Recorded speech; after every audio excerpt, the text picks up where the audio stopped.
We wonder why our culture is depressed when depressed people get all the love and attention. Isn't that interesting? It's hard to figure this one out, isn't it? So what I want you to do is you got to make a choice. You can either bow your head and fit in, because if you stand out, then there are going to be a few people that are going to take shots at you, and that comes with the territory. So you either get to live with your head bowed or live with your head high and take a few hits and enjoy your life like most people never will. But you got to choose, because you can't live in between. There is no in between. You either step up or you step down. So right now, decide which one you want, and the easiest way to decide is first do a little celebration and see how it feels to cut loose, and then decide if, no, I want to stay back here, or decide to stay there. How many want to go for it? Say aye. So, rule number 1, feet must come off the ground. Rule number 2, use your hands. Rule number 3, use your... Make some noise like crazy. How many of you in this room like to sing when no one's around? You're in your car, you're rocking, you get the stoplight, you're still singing and rocking, you look over, someone is staring at you in the next car, you quickly pick up the cellular phone like you've been talking to somebody. The reason you like to sing is because in order to sing, you have to move different muscles in your body, and therefore you get to feel them. The more you want to feel, the more you got to move. Your voice, your body, your face, your gestures, everything. And we're going to only do this for 15 seconds of total celebration. We shake the room because we don't want to make you too happy too quick. This may screw things up. Are you ready? We'll count it down, 1, 2, 3 with clapping, and then we'll celebrate. Here we go. By the way, keep an eye on the person next to you. Make sure they're not, woo. Ready? Here we go. 1, 2, 3. Come on over here. Come on over here. Come on over here. Come on. Come on, I can't hear you over here. Come on over here.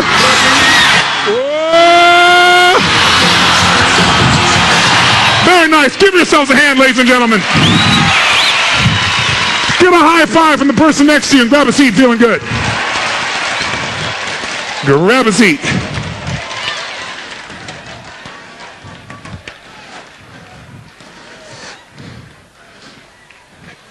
If you feel better than before, make a fist and say yes.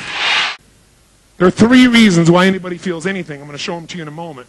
The only reason you feel good is 3 reasons. The only reason you feel bad are 3 reasons. They're the way you use 3 different patterns in your mind and body. If you change them, you'll change the way you feel instantaneously. I don't care how bad you felt before, how good you felt, you can change the way you feel if you change these 3 things. And they're totally within your control, and they don't require drugs or therapy. They just require you making new choices. But I'll tell you this, everybody has a fear they're not enough and they won't be loved, and here's why. In the beginning, when you're a baby, what do you got to do to be loved?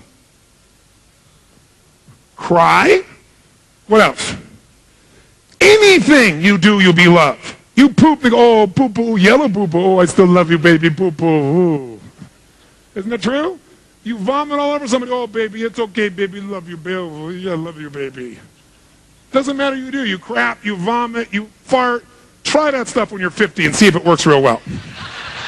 See if you still get that love you were thinking about, right? You're fat when you're a baby and you're loved. Try that later on, see if it works. Look at those big chubby cheeks. Last time you heard somebody say that about a 35-year-old. Look at those big chubby cheeks. But wasn't it cute then? Because everything was cute then because oxytocin was flowing, baby. Right now, there is a day when that oxytocin stops flowing and all hell breaks loose. That's a day when all of a sudden you did the same little poo-poo, but you got in trouble. That was a day when maybe you went out and other kids didn't have the same oxytocin flowing for you like your mother did or your father did, and all of a sudden you found out you weren't made of gold. All of a sudden you got pain instead of love, and it is a massively disrupting event. Now, if you go to a therapist and lie on your back long enough and freely associate, you can find many moments when you felt unloved, and you can tie that moment as the reason why you have such low self-esteem that you do these terrible things and can't feel terribly great. Or you could say, I'm a human. And everybody's got the fear because we all had a moment when we lost that total unconditional love or felt we did. And we've had lots of moments since then. How many have had people treat you in a less than unconditionally loving way at some stage of your life? Could I see a show of hands here? How many have this happen more than once in your lifetime? Say, I. How many think this may occur again in the future? Say, I. So we all have that sense of loss, and with that sense of loss comes fear. The fear that we're not enough. And so we all figure ways to get that love back. Some people do it by being an overachiever, so they get love that way. Some people do it by being a people pleaser. What would you like? I'd love to do it. What would it be? Right? And so sure enough, people then respond to that. They get love for that. That's their tool. That's their way of doing it. Some people do it by saying, screw you to the world. I don't need your love. I'm significant by myself. I'm enough. You're not going to mess with me. Really inside, they're freaking out. But they have this surface thing that they do to push everybody away, so they give no one the power to make them feel insignificant. We all have a fear we're insignificant and unloved, or will be. So that's all that's happening for you. It's called being a human. It just shows up in a context because you call it picked a profession where on a regular basis you need to make requests of people, and lots of times they're going to say no, and their no becomes for him rejection, failure. Worthless is the word he would never say that he really felt. He doesn't want to say worthless because that scares the hell out of him. So he says, not successful. Failure, not successful. You'll never get the worthless because that's a scary word to say. No one wants to say they feel worthless, but that's what everybody's afraid of feeling. Now, search your own heart, your own experience, and see if that's true. And it's probably not true for you, but how many have seen other people have a fear of being worthless or not being loved or not successful? Other people. How many have seen that? Of course, those other people have those feelings. So maybe you do too at times. Now, I know you don't feel that way when you're competent and you're in charge and you're in control and everything's going your way. That's your plan, that you do all those things. Some people work all the time so they can feel that because they have control. They're with their kids and they feel incompetent, so they go back and work more because they don't know how to deal with this thing. The kid wants to watch the Disney show for the 5,000th time. You know, they don't know how to deal with that. So human beings have these common fears. Now, what do? Well, here's the truth. The fear will never leave you completely. That's the truth. So when you know something's true, it's best to hug the monster instead of fear the monster. Now, the lady in my life is a really special lady, and she said, well, years ago she used to think this monster was going to get her, so she started hugging the monster. It's like the monster disappeared. It's kind of like aligning with it instead of fighting it. The more you try to fight what's in your gut and in your nature, then you're going to fight with yourself. Hug the monster means, yeah, I might feel that way. Of course, all human beings feel that way at times. And you know what? It's not really true. I am enough. I don't have to have everybody like me for me to be a good person. I don't have to have everybody love me. I'd love to have everybody love me, but it ain't going to happen. Didn't work for Jesus, probably not going to happen for me. Okay, if he couldn't pull it off, I don't think there's much hope for me pulling off everybody loving me, right? So unless you want to practice putting holes in your hands, this is probably a good thing for you to realize to align with instead of to fight, right? Because there's probably good evidence that you're not going to succeed at everybody loving you all the time. Now, that doesn't mean you can't enjoy where it's there. So learning how to overcome the fear is most important because here's what most of us do. And you'll learn this. I'm telling you this now to give you the big picture. Then the seminar is going to be about doing. And when we do these things this weekend, what I'm telling you now will show up. And I'm telling it now so you have a way to recognize it. You follow me on this? I don't want to sit here and lecture to you. Tonight I got to dump kind of the load on you a little bit so your mind, when things happen, will go, oh, that's what he was talking about. That's it. Whoa, it's true. Okay, now that it's true, here's what I do. Easy. You know how to deal with it. So when it comes to these two fears, these primary fears, they're not going to go away. So what we've got to be able to do instead is we've got to be able to say, okay, when that fear shows up, how do I get rid of the illusion that I'm not enough or I'm not loved? Well, number one, you can love yourself. Right? Can you love yourself? Yes or no? Most people say, but I don't know how to love myself. Well, how do you love a stranger? If you met somebody and you wanted to know, I love you, and you wanted to experience that you love them, what would you do? Someone tell me, what would you do to try and make somebody know you love them? You tell them you love them. How many of you tell yourself, I love you? I love you, Tony. We live in a culture where, what's the matter with you? That's egotistical, that's crazy. No, in the Bible it says, love thy neighbor like thy...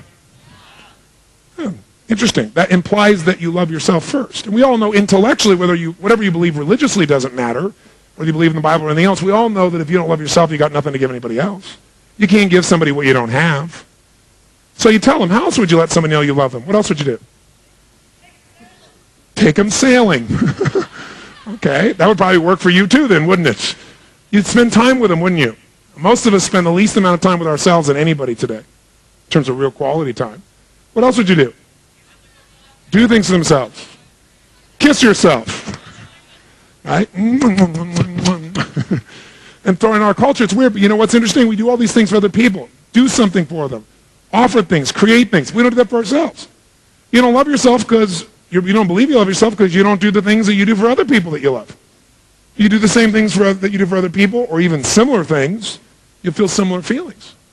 It's not that difficult to reassure yourself, but as long as you have to count on everybody else responding a certain way, you got to live in fear. And that's the piece that we want to avoid as far as things are concerned.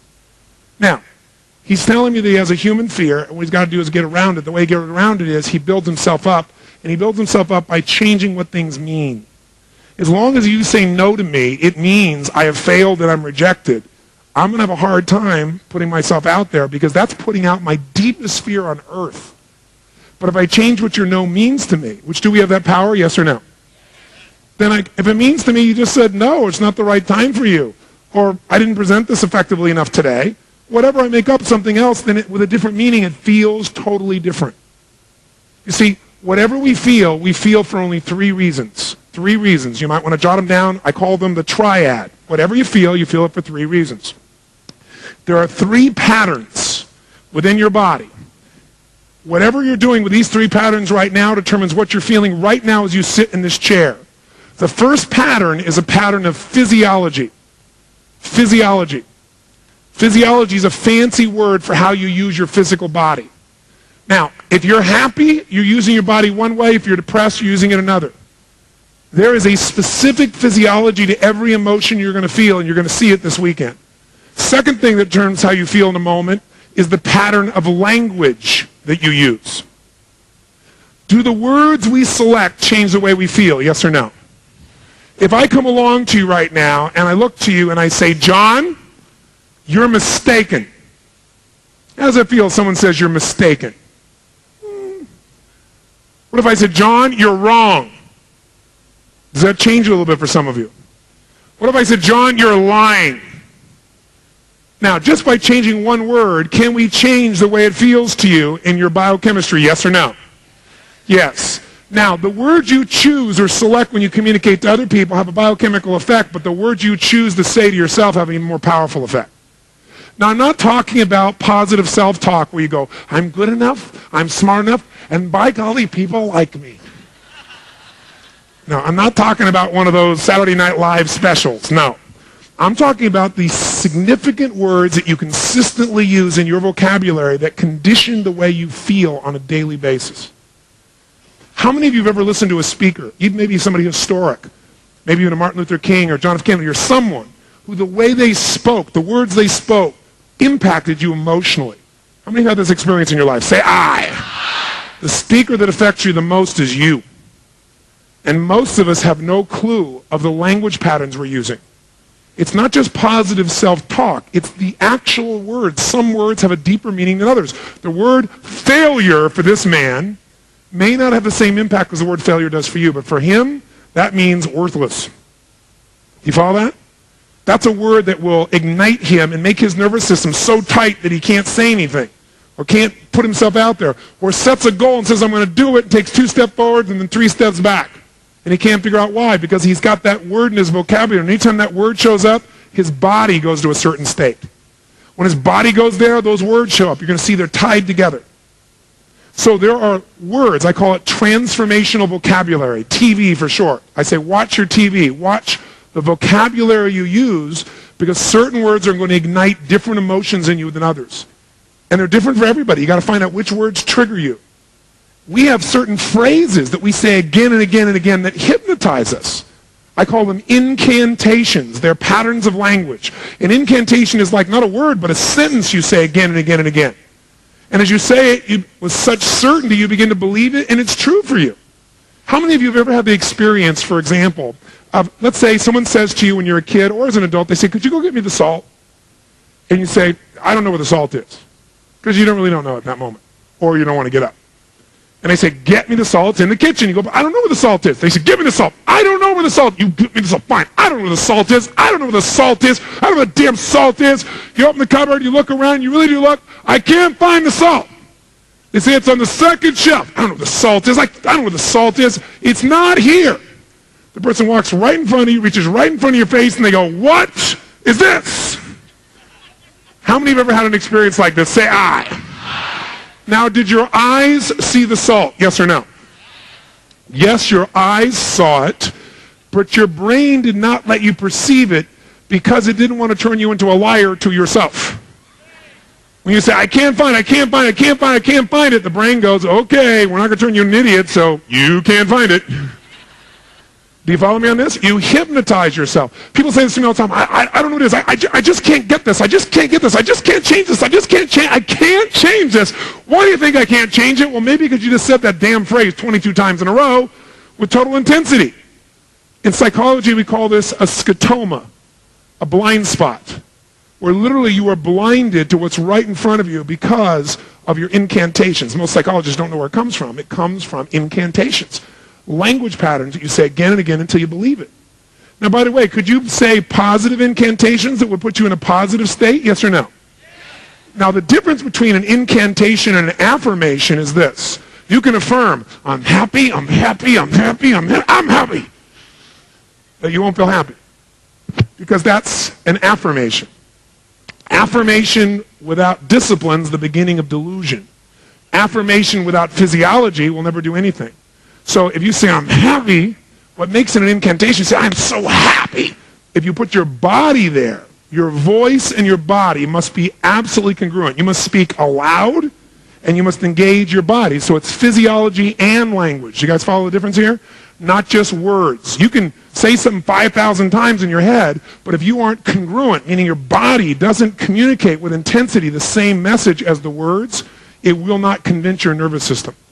That's why affirmations are worthless unless somehow your affirmation engaged your body so intensely that it really became an incantation. Hey, have you ever made the fatal mistake of going to Disneyland and getting on a ride called It's a Small World After All? How many have made this fatal mistake? Say aye. What's in your head for the rest of the year? That damn song in 22 languages, right?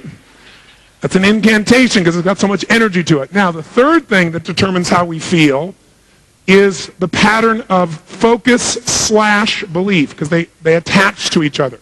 Focus/belief. Whatever you focus on, you're going to feel.